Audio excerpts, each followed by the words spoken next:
Abantu mu National Unity Platform oba bayite ba bloggers ab'enjawulo mubaamu ennaku zino abavaayo ne baleeta bwino ow'enjawulo era nga bwino ono oluusi aba alabula abantu abamu. Abantu bano oluusi ne babitwala for granted naye era n'olunaku olwaleero abantu nga ba Fred Lumbuye, abantu nga ba ASP Wide omukulu oyo Bible and Politics n'abantu abalala abazze babako bye boogera ne bibaawo. Era kyaddaaki ne Ame TV erina post gyekoze 1 hour ago nga post eno eyogera ku Nakinku yagaana okulya enguzi, yagaana okwesiba mu gavumenti eriko era nakkiriza n'awummula. Omukulu amanyiddwa nga Professor Kanyeihamba ng'ono yaliko omulamuzi mu ssiga eddamuzi era nga okusinziira ku Ame TV waliwo olukwe lw'okumutta era nga bayinza okumutta mu ngeri etategeerekeka era nga otunuulira omukulu ono wa Ame TV avuddeyo n'agamba nti Kainerugaba Muhoozi y'omu ku balagidde olukwe luno lutambule era nga n'omukulu ono akatabo ke yabadde akoze nga kaswaza oba nga kalabisa Museveni kigambibwa okuba nti batadde ezi oda ez'enjawulo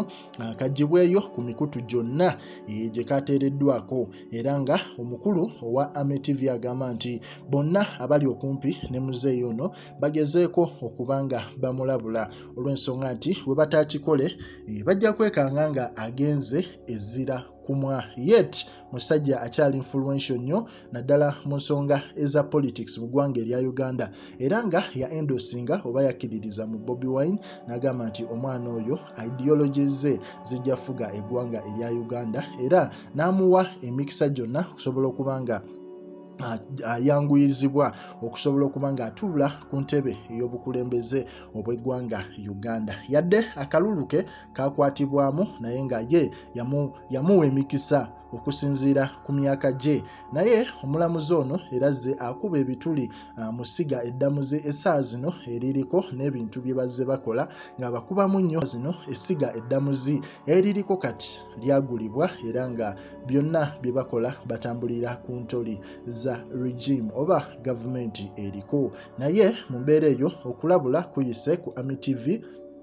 nga kulabula abeetoolodde muzeeyi ono Kanyeihamba nga yaliko omulamuzi mu ssiga eddamuzi era ng'olukwe olwo lumupulanningibwa bonna abamuli okumpi bagezeeko kubanga bamukuuma butiribiri. Ebintu bino abantu naddala bano babuloga aba NUP bajja babyogera omuli Fred Lumbuye, ASP Asimwe oyo Bible and Politics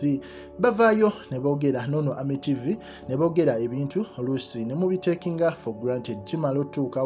ne muzuukira ne mugamba bannange batugamba. So mu mbeera eyo yeyo update gye mbadde njala okuleetera era nga nkugamba subscribinga onyige nakade osobola okuba nga update zonna ezigenda mu maaso mu ggwanga lyattu Uganda ozifuna bulungi nnyo.